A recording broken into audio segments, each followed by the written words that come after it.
মানুষের অহংকার যখন আকাশ ছুঁতে চায় সে তখন ভুলে যায় যে তার পায়ের তলার মাটিটা আসলে কত নড়বড়ে। সেই রাতে দ্য গ্র্যান্ড ইম্পেরিয়াল রিসর্টের ভিআইপি লাউঞ্জটা ঝকঝকে আলো আর দামি পারফিউমের গন্ধে ম ম করছিল। শহরের সব বাঘা বাঘা মানুষ সেখানে ক্ষমতার দম্ভ নিয়ে ব্যস্ত। ঠিক সেই মুহূর্তে একটা শান্ত কিন্তু ইস্পাতের মতো কঠিন কণ্ঠস্বর পুরো হলরুমের হইচই থামিয়ে দিল।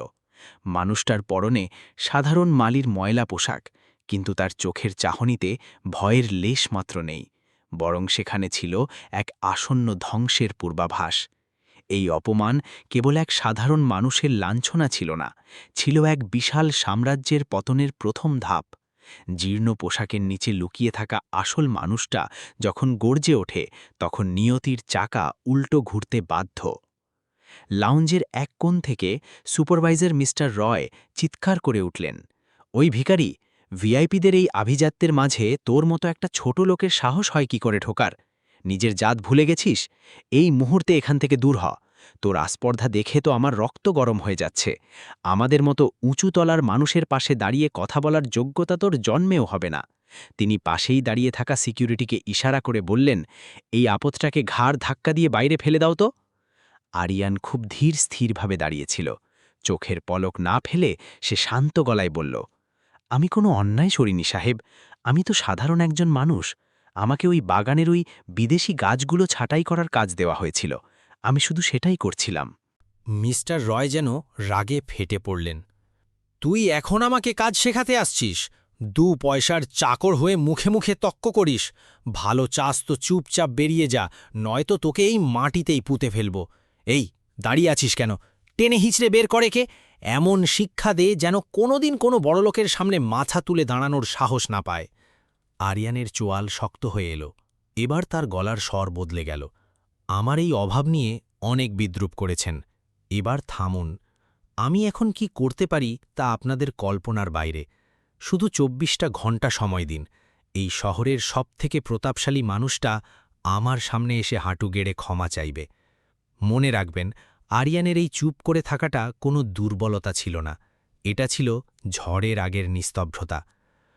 পরদিন ভোরে যখন গ্র্যান্ড ইম্পিরিয়াল রিসর্টের বিশাল কাঁচের গম্বুজের ওপর প্রথম সূর্যের আলো এসে পড়ল, তখন চারপাশ অদ্ভুত শান্ত। শিশিরে ভেজা ঘাসের ওপর দিয়ে যখন আরিয়ান হাঁটছিল, ওর পুরনো জুতো থেকে একটা খসখস শব্দ আসছিল। ওর 2 হাত কাদা মাটিতে মাখা। অত্যন্ত নিপুণ হাতে ও বিদেশের সেই দুষ্প্রাপ্য গোলাপ গাছগুলোর ডাল কাটছিল। এটা কোনো সাধারণ বাগান ছিল না।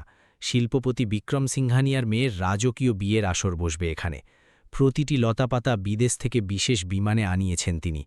আরিয়ান তার কাজে এতটাই ডুবেছিল যে চারপাশের কোলাহলকে স্পর্শ করতে পারছিল না। ওর মুখে ছিল এক অটল স্থিরতা, যা এই কৃত্রিম জাঁকজমকের চেয়ে অনেক বেশি উজ্জ্বল।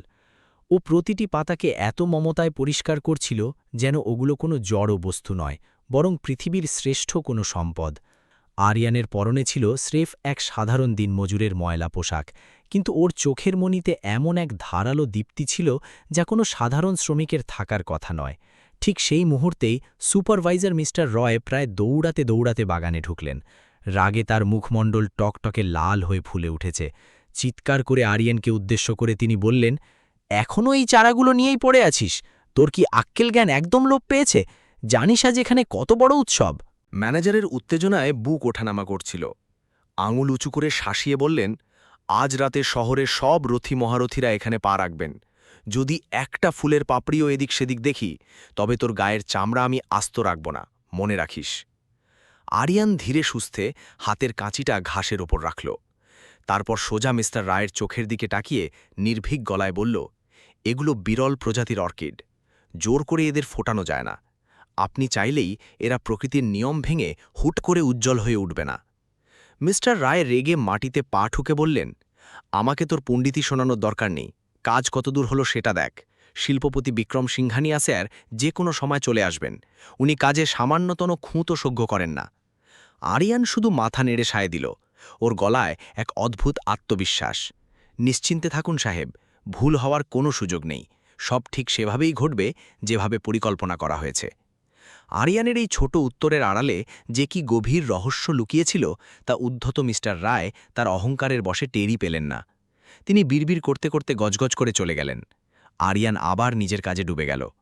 কিছুক্ষণ পর আরিয়ানের পাশে এসে দাঁড়ালেন একজন বয়োজ্যেষ্ঠ মালী। বয়সের ভারে তার পিঠটা কিছুটা নুয়ে পড়েছে। মমতায় আরিয়ানের কাঁধে হাত রেখে তিনি বললেন, বাবা, ওদের কথায় কিছু মনে করো না। এই বড়লোকেরা আমাদের মতো মানুষদের মানুষই মনে করে না। আরিয়ান একটু হাসল। আমি কিছু মনে করিনি কাকা। যারা আজ ক্ষমতার দম্ভে অন্যদের ছোট করছে তাদের কপালে খুব কঠিন শিক্ষা লেখা আছে। বৃদ্ধ মালী দীর্ঘশ্বাস ফেললেন। কথা তো খুব তেজি বলো বাবা, কিন্তু আমাদের মতো গরিবের তো কোনো ক্ষমতা নেই।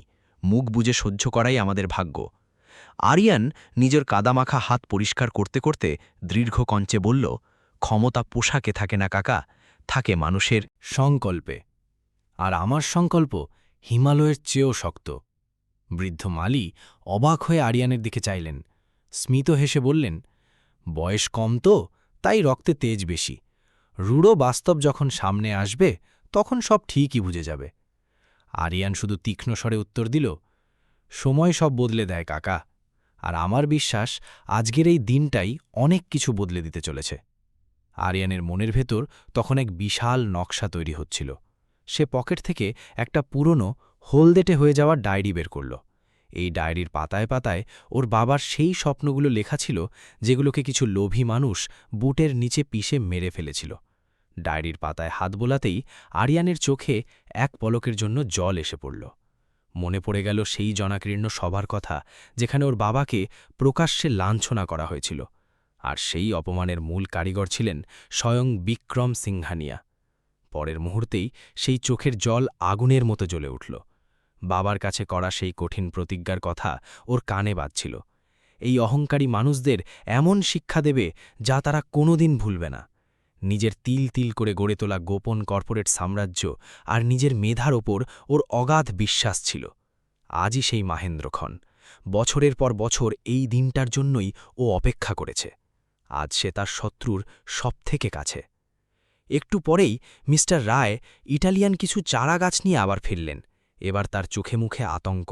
ব্যস্ত হয়ে বললেন, এগুলো ইটালির বিখ্যাত বাগান থেকে বিমানে করে আনা হয়েছে। সিংহানিয়া স্যার এগুলো খুব পছন্দ করেন, সাবধানে লাগাস। আরিয়ান চারাগুলোর দিকে এক নজর তাকিয়েই এ বিষয়ে বিশেষজ্ঞের মতো বলে উঠল, এগুলো টাস্কান ব্লু রোজমেরি। এই মাটিতে লাগানোর আগে পিএইচ লেভেল ঠিক করে নিতে হবে, নয়তো সন্ধ্যের রোদে এগুলো সব মরে যাবে। মিস্টার রায় আকাশ থেকে পড়লেন, তুই তুই এই বিদেশি গাছের নাম আর মাটির এই জটিল রাসায়নিক হিসেব জানলি কি করে? একজন মালির পক্ষে এসব জানা কিভাবে সম্ভব? আরিয়ান সামলে নিয়ে সাবলীলভাবে বলল, আগের নার্সারিতে কাজ করার সময় বড় সাহেব ভাই এসব নিয়ে কথা বলতেন, সেখান থেকেই শুনে মনে রেখেছি। মিস্টার রায় সন্দেহের চোখে ওকে একবার দেখলেন, কিন্তু হাতে সময় ছিল না, তাই রুক্ষ স্বরে বললেন, হয়েছে, আর বকবক না করে কাজ শেষ কর। সুপারভাইজার চলে যেতেই আরিয়ান একটা গভীর শ্বাস নিল। সন্তর্পণে নিজের স্মার্টফোন বের করে একটা মেসেজ টাইপ করল, গ্লোবাল মার্কেট এক্সপ্যানশনের প্রথম ধাপ আজ রাতেই শুরু হচ্ছে, পুরো টিমকে তৈরি থাকতে বলো। ঠিক তখনই রিসোর্টের প্রধান ফটকে শোরগোল শুরু হলো। কর্মচারী থেকে শুরু করে সবাই কৌতূহলী চোখে গেটের দিকে তাকালো। একে একে 4টে কুচকুচে কালো প্রিমিয়াম এসইউভি গাড়ি রাজকীয় ঢঙে ভেতরে ঢুকল। চারপাশের পরিবেশ মুহূর্তেই থমথমে হয়ে গেল। মাঝখানের দামি লাক্সারি স্যাডান গাড়িটার চাকচিক্য দেখলেই বোঝা যায় এর মালিকের ক্ষমতার দাপট কতটা।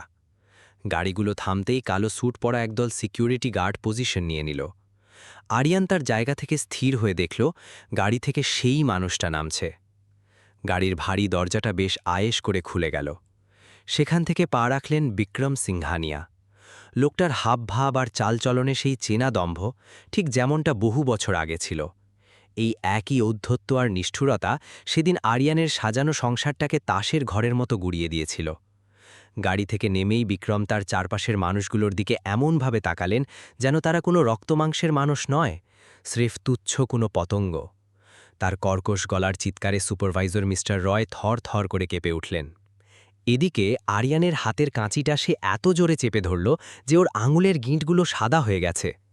অপমানে আর প্রচণ্ড ঘৃণায় ওর চোখ দুটো তখন টকটকে লাল। ওর জীবনের সবচেয়ে বড় শত্রু আজ ওর ঠিক হাতছোঁয়া দূরত্বে দাঁড়িয়ে। দামি ইটালিয়ান জুতোয় শিশির ভেজা ঘাস মারিয়ে বিক্রম সিংহানিয়া গট করে আরিয়ানের ঠিক সামনে এসে দাঁড়ালেন। তার পেছনে মেরুদণ্ডহীন একদল চাটুকার আর আতঙ্কিত রিসোর্ট স্টাফদের লম্বা লাইন। বিক্রম অত্যন্ত ঘৃণার সাথে আরিয়ানের ধুলোমাখা ময়লা পোশাকের দিকে এক পলক তাকালেন।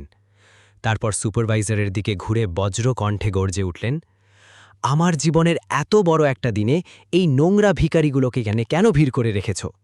আমি আমার আশেপাশে এই ধরনের নিম্ন স্তরের আপদ একদম সহ্য করতে পারি না। মিস্টার রয় ভয়ে কাচুমাচু হয়ে কোনো মতে বললেন, সাহেব, ও শুধু জরুরি গাছ ছাঁটাইয়ের কাজটা করছে। কাজ শেষ হলেই ওকে পেছনের রাস্তা দিয়ে বের করে দেব। বিক্রম যেন কথাটা শুনতেই পেলেন না। রাগের মাথায় মিস্টার রয়কে এক ধাক্কায় সরিয়ে দিয়ে তিনি আরিয়ানের মুখের ওপর ঝুঁকে দাঁড়ালেন। অত্যন্ত বিদ্রূপের সাথে তিনি বললেন, ওরে 2 পয়সার চাকর, তোর সাহস তো কম না। আমার যাতায়াতের রাস্তায় তুই এমন পাথরের মতো দাঁড়িয়ে আছিস? নিজের সীমা ভুলে গেছিস? যদি ভালো চাস তো এক্ষুনি এখান থেকে বিদায় হ, নয়তো তোকে এই মাটিতে জ্যাঁতো পুঁতে ফেলতে আমার 1 মিনিটও লাগবে না। আরিয়ান এতটুকু বিচলিত হল না। ও খুব শান্তভাবে হাত ঝোঁকে মাটি ঝাড়ল, তারপর মেরুদণ্ড সোজা করে সরাসরি বিক্রমের চোখের দিকে তাকিয়ে দাঁড়াল। ও নিজের জায়গা থেকে 1 ইঞ্চিও নড়ল না। ওর চোখের ভেতর তখন এক অদ্ভুত নিস্তব্ধতা, যা আসলে প্রলয়ের আগের সংকেত। ও খুব ধীর অথচ ইস্পাতের মতো শক্ত গলায় উত্তর দিল, রাস্তা কারো পৈতৃক সম্পত্তি নয় সাহেব, আর মানুষের আসল যোগ্যতা তো সময় আর পরিস্থিতি বিচার করে দেয়। আরিয়ানের এই সোজা সাপটা জবাব শুনে বিক্রম সিংহানিয়ার মুখটা রাগে বেগুনি হয়ে গেল। তার সাঙ্গপাঙ্গরা পাশ থেকে বিশ্রীভাবে হেসে উঠল। বিক্রমের এক বন্ধু সামনে এগিয়ে এসে টিটকিরি দিয়ে বলল, দেখলে বিক্রম, এই ঝাড়ুদারের তো বড় বড় বল, একে আজ এমন শিক্ষা দাও যেন বাকি জীবন দিনটার কথা ভুলতে না পারে। বিক্রম সিংহানিয়া তর্জনী উঁচিয়ে আরিয়ানকে শাসিয়ে বললেন, তোর দৌড় আমার জুতোর ধুলোর সমানও নয়, আর তুই আজ আমাকে সময় নিয়ে কেন দিচ্ছিস? আরিয়ান এক মুহূর্তের জন্য চোখের পলক ফেলল না। ও স্থিরভাবে বিক্রমের ওই আঙুলটার দিকে তাকিয়ে ঠান্ডা মাথায় বলল, মনে রাখবেন সাহেব, জুতোর ধুলো যখন হাওয়ায় ওড়ে তখন তা সরাসরি মানুষের চোখে গিয়েই লাগে, আর তখন সেই মানুষটা মুহূর্তেই অন্ধ হয়ে যেতে পারে। বিক্রম সিংহানিয়া কল্পনাও করেননি যে একজন সামান্য মালি তার মুখের ওপর এভাবে কথা বলবে। বিস্ময়ে তিনি কয়েক পা পিছিয়ে গেলেন। তিনি কোনোভাবেই ভেবে পাচ্ছিলেন না এই তুচ্ছ লোকটা তার চোখে চোখ লেখে কথা বলার সাহস পেল কোথা থেকে। কিন্তু পরের মুহূর্তেই সেই চিরচেনা দম্ভ তার মাথায় চড়ে বসল। বিক্রম সিংহানিয়া আরও এক ধাপ এগিয়ে এলেন আরিয়ানের দিকে। ওর শরীর থেকে দাম্ভিকতা যেন চুঁইয়ে পড়ছে। দামি জ্যাকেটটা টেনে টুনে ঠিক করতে করতে এক চিলটে তাচ্ছিল্যের হাসি নিয়ে বললেন, তুই কি সামান্যতম আন্দাজ করতে পারিস আমি কে? আমার যে কর্পোরেট সাম্রাজ্য আছে তার সামনে তোর মতো কীটপতঙ্গের কোনো অস্তিত্বই নেই। আজ রাতে এখানে একটা ইন্টারন্যাশনাল মিটিং হবে, যার পর পুরো দেশের ফাইন্যান্সিয়াল বাজার থাকবে আমার হাতের মুঠোয়। আর তুই এই মাটিতেই পচে মরবি। নিজের বন্ধুদের দিকে তাকিয়ে অট্টহাসি হেসে বিক্রম যোগ করলেন, আজ আমার কোম্পানি $500 মিলিয়ন একটা গ্লোবাল অ্যাকুইজিশন শেষ করতে যাচ্ছে, আর এই মূর্খ মালি এসেছে আমাকে ক্ষমতা শেখাতে। ঠিক তখনই আরিয়ানের ঠোঁটের কোণে একটা শীতল হাসি ফুটে উঠল। ও খুব শান্ত অথচ গম্ভীর গলায় বিক্রমের চোখের দিকে তাকিয়ে বলল, সাহেব, আপনি যে জয়ের দৃশ্য দেখছেন সেই চুক্তিটা আসলে 500 মিলিয়নের নয়, 420 মিলিয়নের। আর সবথেকে বড় সত্যিটা হলো, সেই চুক্তিতেও 80% মালিকানা অপর পক্ষের হাতেই থেকে যাবে। কথাটা শোনা মাত্রই বিক্রম সিংহানিয়ার পায়ের তলা থেকে যেন মাটি সরে গেল। তাচ্ছিল্যের হাসিটা মুহূর্তেই উধাও হয়ে গেল। ওর মাথায় শুধু একটা চিন্তা ঘুরপাক খেতে লাগল, একজন অতি সাধারণ মালি এই গোপন খবর জানল কি করে? আরিয়ান থেমে থাকল না, আরও এক ধাপ এগিয়ে বলল, বড় স্বপ্ন দেখলে আশেপাশে থাকা সাধারণ মানুষের ওপর নজর রাখতে হয় সাহেব, নইলে কখন যে ভাগ্যের চাকা উল্টে সব ধুলোয় মিশে যাবে আপনি টেরও পাবেন না। বিক্রমের বন্ধুরা তখন রীতিমতো ঘাবড়ে গেছে। ফিসফিস করে একজন জিজ্ঞেস করল, বিক্রম, এই লোকটা এসব কি বলছে? আমাদের অত গোপন চুক্তির কথা ও জানল কোত্থেকে? বিক্রম হাতের ইশারায় ওদের চুপ থাকতে বললেন, কিন্তু ওর নিজের হাত তখন ভয়ে কাঁপছে। নিজেকে কোনো মতে সামলে নিয়ে চিৎকার করে উঠলেন তিনি, তুই নির্ঘাত সুপারভাইজারের অফিসে আড়ি পেতে আমাদের কথা শুনেছিস। তুই একটা চোর ছাড়া আর কিছু নোস। তোকে আজ আমি পুলিশের হাতেই তুলে দেব। আরিয়ান শান্তভাবে পকেট থেকে একটা পুরনো রুমাল বের করে হাতের কাদা পরিষ্কার করতে করতে বলল, সত্যিটা খুব নিষ্ঠুর হয় সাহেব। সেটা আড়াল করার জন্য আপনি আমাকে চোর সাজাতেই পারেন, কিন্তু দিন শেষে সত্যিটা বের হয়েই আসবে। বিক্রম আরিয়ানের কলার ধরার জন্য হাত বাড়াতেই আরিয়ান ক্ষিপ্রতার সাথে তার কবজিটা চেপে ধরল।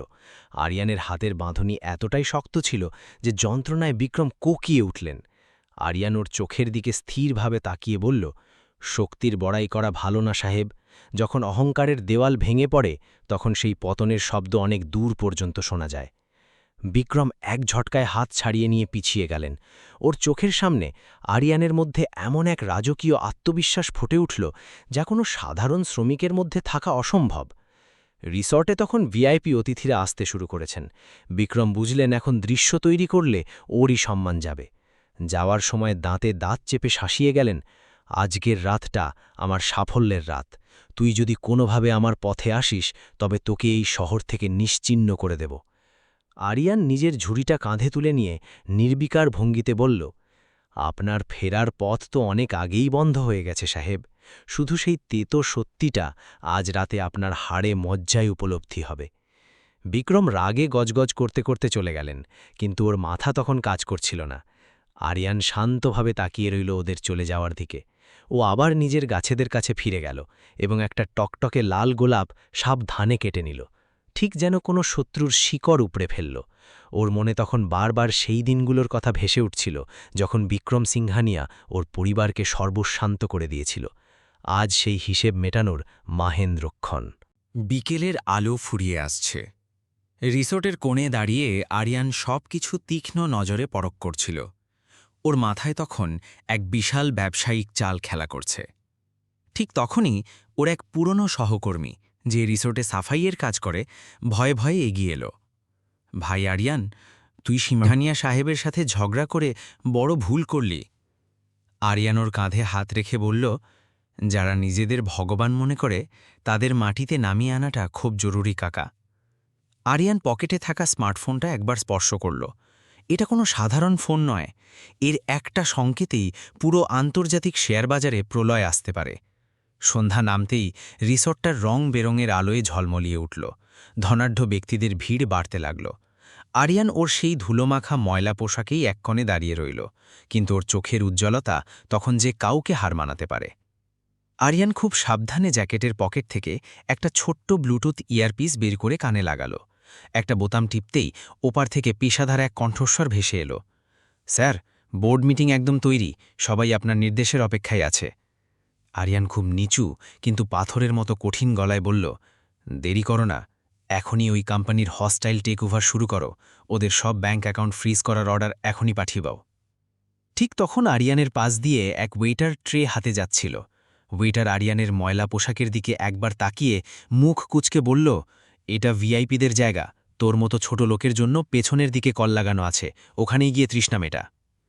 আরিয়ান কোনো কথা বাড়াল না, স্রেফ শান্তভাবে উল্টো দিকে হাঁটা দিল। কিন্তু হাঁটার সময় আরিয়ানের জ্যাকেটের হাতাটা একটু উপরে উঠে আসতেই ওর কবজিতে থাকা প্ল্যাটিনামের দামি ঘড়িটা রোদে ঝিলিক দিয়ে উঠল। ওই একটা ঘড়ি সম্ভবত কয়েক কোটি টাকার। পাশ দিয়ে যাওয়া এক নামী ব্যবসায়ী সেই ঘড়িটা দেখে থমকে দাঁড়ালেন। তিনি নিজের চোখকে বিশ্বাস করতে পারছিলেন না। এক মালির হাতে দুনিয়ার বিরলতম ঘড়ি। কিন্তু তিনি কিছু বোঝার আগেই আরিয়ান ভিড়ের মধ্যে মিলিয়ে গেল। আরিয়ান রিসর্টের এক অন্ধকার গলিতে গিয়ে ফোনটা বের করল। স্ক্রিনে মেসেজ এসেছে, বিক্রমের কোম্পানির বেশিরভাগ শেয়ার এখন আরিয়ানের কবজায়। আরিয়ানের চোখের সামনে ওর বাবার হাসি মুখটা একবার ভেসে উঠল। ঠিক তখনই হন্তদন্ত হয়ে ওপাশে এক বিদেশি অফিসার দৌড়ে এলেন। লোকটার কপালে বিন্দু বিন্দু ঘাম, চোখে চরম আতঙ্ক। তিনি আরিয়ানের সামনে মাথা নিচু করে কাঁপা কাঁপা গলায় বললেন, মাস্টার, আমাদের সব ঠিক ছিল, কিন্তু একটা বড় বিপদ হয়ে গেছে। আরিয়ান ভ্রুকুচকে জিজ্ঞেস করল, কি হয়েছে? লোকটা জানালো, আমাদের ভেতরের কেউ একজন বিক্রমের ম্যানেজারের কাছে আপনার গোপন ফাইল আর পরিবারের সব তথ্য পৌঁছে দিয়েছে। বিক্রমের গুন্ডারা আপনার বোন অনন্যার হোস্টেলে পৌঁছে গেছে। মুহূর্তের মধ্যে আরিয়ানের ভেতরের সেই শান্ত মানুষটা উধাও হয়ে গেল। একদিকে ওর তিল তিল করে গড়া সাম্রাজ্য, অন্যদিকে ওর আদরের ছোট বোন। আরিয়ান চিবিয়ে চিবিয়ে জিজ্ঞেস করল, এই বিশ্বাসঘাতকতা কে করল? অফিসারটি নিচু স্বরে বললেন, আমাদের চিফ সিকিউরিটি অফিসার। বিক্রম তাকে টাকা দিয়ে কিনে নিয়েছে। আরিয়ান গর্জে উঠল, আমার বোনের গায়ে হাত দেওয়ার আগে ওদের আমার লাশের ওপর দিয়ে যেতে হবে। ও তখনই ব্যাকআপ টিমকে বের হবার নির্দেশ দিল, কিন্তু অফিসারটি ওকে বাধা দিয়ে বললেন, স্যার, আপনি এখন চলে গেলে আমাদের এত বছরের রণকৌশল সব মাটি হয়ে যাবে। আরিয়ান রাগে পাশের দেওয়ালে একটা ঘুষি মারল। ওর হাতের আঙুলের গাঁট ফেটে রক্ত বের হতে লাগল। ও চিৎকার করে বলল, আমার বোনের যদি কিছু হয় তবে এই 1000 কোটি টাকার ব্যবসা দিয়ে আমি কি করব? ঠিক তখনই আরিয়ানের ফোনে একটা ভিডিও কল এলো। ওপাশে বিক্রমের সেই বদমেজাজি বন্ধু সমীর। সমীর হাসছে, আর ওর ঠিক পেছনেই হাত পা বাঁধা অবস্থায় কাঁদছে অনন্যা। সমীর পৈশাচিক হাসি দিয়ে বলল, কিরে মালি, তুই ভেবেছিলি বিক্রম বসকে এত সহজে টেক্কা দিবে? আরিয়ান নিজের কান্নার রাগ সামলে বলল, সমীর, ওর গায়ে যদি একটা আঁচড়ও লাগে তবে তোমার পুরো বংশের নাম নিশানা আমি মুছে দেব। সমীর হো হো করে হেসে উঠল, তোর বোনকে জ্যান্ত চাস তো? পেছনের ওই পরিত্যক্ত গুদামে চলে আয়, কোনো চালাকি করবি না। কলটা কেটে গেল। আরিয়ানের হাত থেকে দামি ফোনটা খসে পড়ল মাটির ওপর। ও বুঝল, আজ ওর সব পরিকল্পনা যেন ধ্বংসের মুখে। আরিয়ান একাই সেই অন্ধকার ঘুটঘুটু রাস্তা দিয়ে দৌড়াতে লাগল। পরিত্যক্ত গুদামটার ভেতরে তখন গুমোট অন্ধকার। পা রাখা মাত্রই একদল সশস্ত্র লোক ওকে চারপাশ থেকে ঘিরে ধরল। সমীর একটা লোহার চেয়ারে পা তুলে বসেছিল, আর অনন্যা নিচে ধুলোবালির মধ্যে পড়ে কাঁদছিল। আরিয়ানকে দেখেই সমীর বিদ্রুপের হাসিতে ফেটে পড়ল। তারপর আরিয়ানের মুখের ওপর এক প্রচণ্ড জোরে মিস্টার আর্থার আমতা আমতা করে কোনোমতে বললেন, মিস্টার সিংহানিয়া, আপনি যাকে তুচ্ছতাচ্ছিল্য করছেন উনি আসলে। কিন্তু আরিয়ান চোখের পলকে একটা তীক্ষ্ণ ইশারায় তাকে থামিয়ে দিল। আর্থার বুঝলেন, আসল খেল দেখার মাহেন্দ্রক্ষণ ঘনিয়ে এসেছে। বিক্রমের ধৈর্যের বাঁধ এবার পুরোপুরি ভেঙে গেল। তিনি চিৎকার করে বললেন, আর্থার, আমাকে উত্তর দাও। এই ভিখারিটা কে, আর তুমি কেন ওর সামনে এইভাবে কুঁকড়ে আছো? সমীরও তখন পাশ থেকে ফোড়ন কাটল। বস, মনে হয় আর্থার নেশার ঘোরে আছে। এই মালিটাকে আজই আমি শেষ করে দেব। সমীর আবার তার হাতের লোহার রডটা উঁচিয়ে আরিয়ানের দিকে ধেয়ে আসতেই হঠাৎ হলের চারদিকের সুবিশাল স্ক্রিনগুলো সশব্দে জ্বলে উঠল। স্ক্রিনে ফুটে উঠল সেই আন্তর্জাতিক জয়েন্ট ভেঞ্চারের অফিসিয়াল লোগো, এবং তার নিচেই ভেসে উঠল একটি লাইভ ভিডিও স্ট্রিমিং। সেখানে দেখা যাচ্ছিল কোম্পানির হেডকোয়ার্টারের কনফারেন্স রুম, যেখানে বিশ্বের বাঘা বাঘা সিইওরা গম্ভীর মুখে বসে আছেন। কিন্তু সবার নজর আটকে গেল স্ক্রিনের মাঝখানে থাকা একটা নাম এবং শূন্য চেয়ারের ওপর। সেখানে বড় বড় অক্ষরে সোনালি হরফে লেখা ছিল, চেয়ারম্যান আরিয়ান রায় চৌধুরী। পুরো হলে যেন বজ্রপাত হল। বিক্রমের হাত থেকে শ্যাম্পেনের গ্লাসটা মেঝেতে পড়ে চুরমার হয়ে গেল। তিনি কাঁপা কাঁপা গলায় স্ক্রিনের দিকে তাকিয়ে বিড়বিড় করলেন, না, এটা হতে পারে না। আরিয়ান রায় চৌধুরী, যার পরিবারকে আমি রাস্তায় নামিয়েছিলাম, সে তো মরে গেছে। আরিয়ান এবার নিজের জীর্ণ জ্যাকেটটা এক ঝটকায় শরীর থেকে সরিয়ে ছুঁড়ে ফেলে দিল। সেই ধুলো মাখা পোশাকের নিচেই ছিল বিশ্বখ্যাত ব্র্যান্ডের এক অতি মূল্যবান ফিটেড শার্ট। আরিয়ান নিজের গায়ের রক্ত আর কাদা শান্তভাবে মুছে নিয়ে বিক্রমের একদম মুখোমুখি এসে দাঁড়াল। ওর চোখের সেই রাজকীয় তেজ দেখে হলের সব বাতি ম্লান হয়ে গেল। আরিয়ান খুব শান্ত কিন্তু বজ্র কণ্ঠে বলল, আপনি ঠিকই শুনেছেন সাহেব। যে আরিয়ানকে আপনি 10 বছর আগে নিঃস্ব করে দিয়েছিলেন, সে আজ আপনার ওই মিথ্যে অহংকারের প্রাসাদ কিনতে ফিরে এসেছে। আপনি যে ফাইলে সই করেছেন তার 80% স্টেক এখন আমার মালিকানাধীন প্যারেন্ট কোম্পানির হাতে। অর্থাৎ আজ থেকে এই মুহূর্তে দাঁড়িয়ে আমি আপনাকে আপনার নিজের কোম্পানি থেকে বরখাস্ত করছি। সমীর আর মিস্টার রয় ততক্ষণে পাথরের মূর্তির মতো জমে গেছেন। সমীর যে রডটা উঁচিয়েছিল সেটা ওর হাত থেকে খসে মেঝেতে পড়ল। আরিয়ান এবার সমীরের দিকে তাকিয়ে এক চিলটে শীতল হাসি হেসে বলল, আমার বোনকে স্পর্শ করার দুঃসাহস দেখিয়েছিলে না? অনন্যাকে এখান থেকে বের করে নিয়ে এসো। আরিয়ানের ইশারা পাওয়া মাত্রই হলের পেছনের দরজা ভেঙে ভেতরে ঢুকে পড়ল একদল ব্ল্যাক স্যুট পরিহিত কমান্ডো। তারা মুহূর্তের মধ্যে সমীর এবং বিক্রমের রক্ষীদের অস্ত্রহীন করে মাটিতে শুইয়ে দিল। অনন্যাকে সসম্মানে আরিয়ানের কাছে নিয়ে আসা হল। আরিয়ান বোনকে জড়িয়ে ধরে তার কপালে একটা স্নেহের চুমু খেয়ে বলল, আর ভয় নেই রে, আজ আমাদের অপমানের দিন শেষ হল।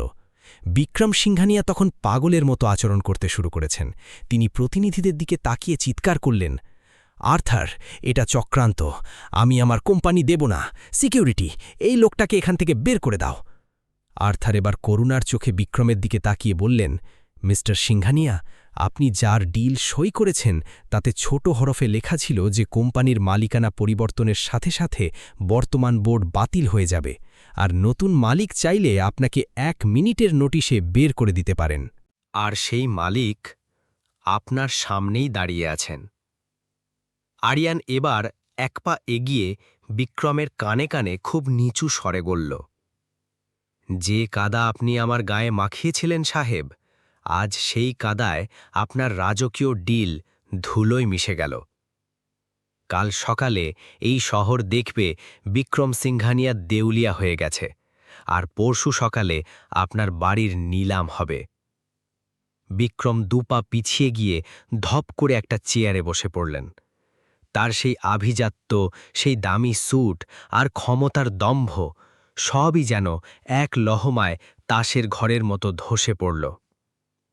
হলের ভেতরে থাকা বিদেশি প্রতিনিধিরা একে একে আরিয়ানের সামনে এসে পরম শ্রদ্ধায় করমর্দন করতে শুরু করলেন। যারা কিছুক্ষণ আগে এই মালিককে দেখে ঘেন্নায় মুখ কুঁচকেছিলেন, তারাই এখন লাইনে দাঁড়িয়ে আরিয়ানের সুনজরে আসার চেষ্টা করছেন। আরিয়ান একবার পুরো হলটার দিকে তাকিয়ে তার বোন অনন্যার হাত ধরল। ও জানত প্রতিশোধের এই আনন্দ সাময়িক, কিন্তু সত্যের জয় চিরস্থায়ী। ও হলের প্রবেশপথের দিকে হাঁটা শুরু করল। যাওয়ার সময় সুপারভাইজার মিস্টার রয়ের দিকে একবার স্থির দৃষ্টিতে তাকাল। মিস্টার রয় তখন ভয়ে থরথর করে কাঁপছিলেন। আরিয়ান শুধু বলল, কাল থেকে আপনার আর চাকরি করতে হবে না কাকা। আপনার মতো মানুষের কাছে সাধারণ শ্রমিকদের কোনো নিরাপত্তা নেই। রিসোর্টের সেই জাঁকজমকপূর্ণ আলো আর বাজনা আরিয়ানের পেছনে ফিকে হয়ে আসছিল।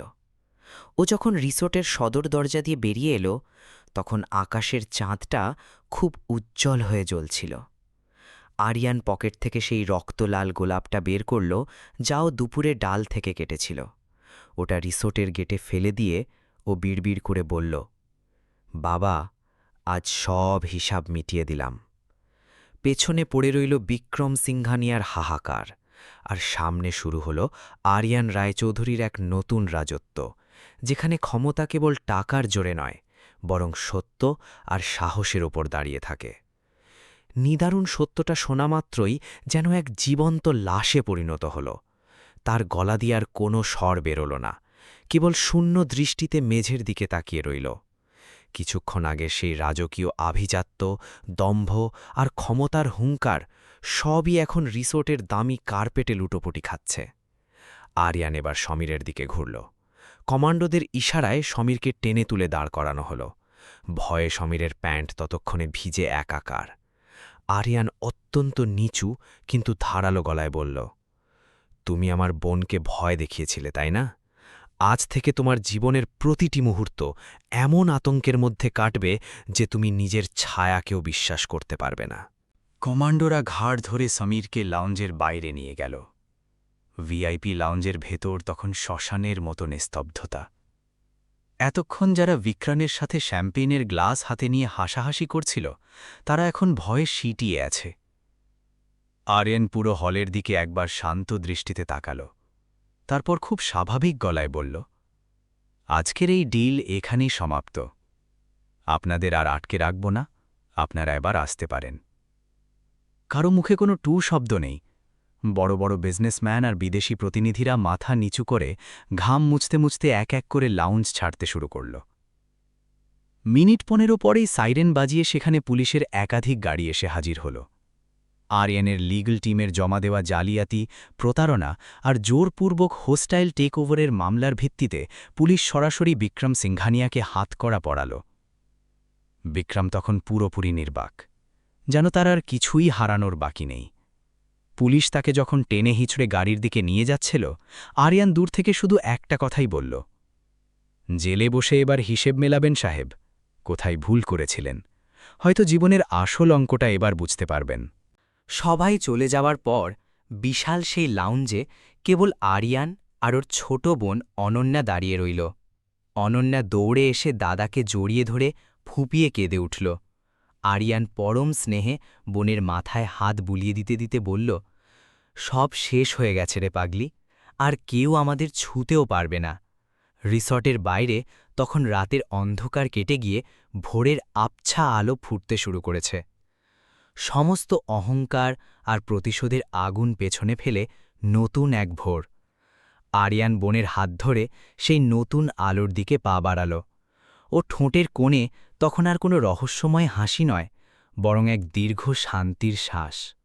নিষ্ঠুর সত্যিটা হজম করার ক্ষমতা বিক্রমের ছিল না। তার এতদিনের সাজানো দম্ভের ইমারত চোখের সামনে ধুলোয় মিশে গেল। ফ্যালফ্যাল করে তাকিয়ে হাউমাউ করে কেঁদে উঠলেন তিনি। ঠিক তখনই লাউঞ্জের ভারী দরজাটা খুলে গেল।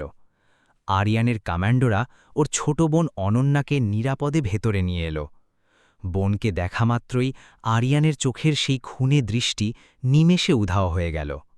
ওর ভেতরে জমানো সব কষ্ট আর রাগ যেন এক লহমায় ভালোবাসায় গলে গেল। ছুটে গিয়ে বোনকে বুকে জড়িয়ে ধরল। বহু বছর ধরে আটকে রাখা চোখের জল আর আজ বাঁধ মানল না। অনন্যা দাদার রক্তমাখা মুখটা ছুঁয়ে ফুঁপিয়ে কাঁদতে কাঁদতে বলল, ভাইয়া, আমার জন্য তুমি এত কষ্ট কেন করলে? তুমি তো এত বড় মানুষ, ওদের হাতে মার খাওয়ার কি দরকার ছিল তোমার? আরিয়ান বোনের কপালে একটা চুমু খেয়ে পরম স্নেহে বলল, পাগলি, তোর এক ফোঁটা চোখের জলের কাছেই দুনিয়ার সব সম্পদ খুব তুচ্ছ রে। বিক্রম আর তার সঙ্গীরা আতঙ্কে সিটিয়ে এই দৃশ্য দেখছিল। তারা এবার বুঝতে পারল, আরিয়ানের এই খেলা স্রেফ টাকা বা ক্ষমতার জন্য ছিল না, এই লড়াই ছিল পরিবারের সম্মানের। বোনকে নিজের পেছনে আড়াল করে আরিয়ান আবার বিক্রমের দিকে তাকাল। ওর গলাটা এবার পাথরের মতো ভারী। 10 বছর আগের কথা মনে আছে সাহেব? ঠিক এভাবেই আমার বাবার ছোট কোম্পানিটা ধোঁকা দিয়ে দখল করেছিলেন আপনি। তাকে সবার সামনে অপমান করে রাস্তায় ছড়ে ফেলেছিলেন।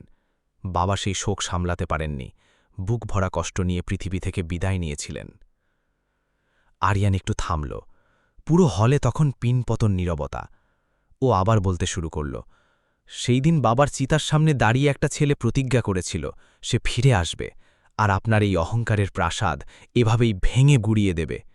আমি চাইলে আমেরিকায় নিজের এসিতে বসে একটা ল্যাপটপের ক্লিকেই আপনার কোম্পানি কিনে নিতে পারতাম, কিন্তু আমাকে প্রমাণ করতে হতো যে টাকা মানুষকে শক্তিশালী করে না, মানুষের নিয়ত তাকে শক্তিশালী করে। আরিয়ান বিক্রমের দিকে এক পা এগিয়ে গেল। মালির ছদ্মবেশ নিয়েছিলাম শুধু আপনার আসল রূপটা দুনিয়ার সামনে তুলে ধরার জন্য। গরিবদের যারা পোকামাকড় মনে করে তাদের পতন কেমন হয় সেটা আজ আমি নিজের চোখে দেখলাম। এর চেয়ে বড় শান্তি আমার আর কিছুতে নেই। বিক্রমের সেই ম্যানেজার যে টাকার লোভে আরিয়ানের তথ্য ফাঁস করেছিল, সে তখন হাঁটু গেড়ে বসে প্রাণ ভিক্ষা চাইছে। আরিয়ান তার দিকে ফিলেও তাকাল না, শুধু গার্ডদের ইশারা করল তাকে পুলিশের হাতে তুলে দিতে। বিদেশি প্রতিনিধিরা বিক্রমের দিকে একরাশ ঘৃণা ছুড়ে দিয়ে আরিয়ানের সামনে মাথা নত করে একে একে লাউঞ্জ থেকে বেরিয়ে গেলেন।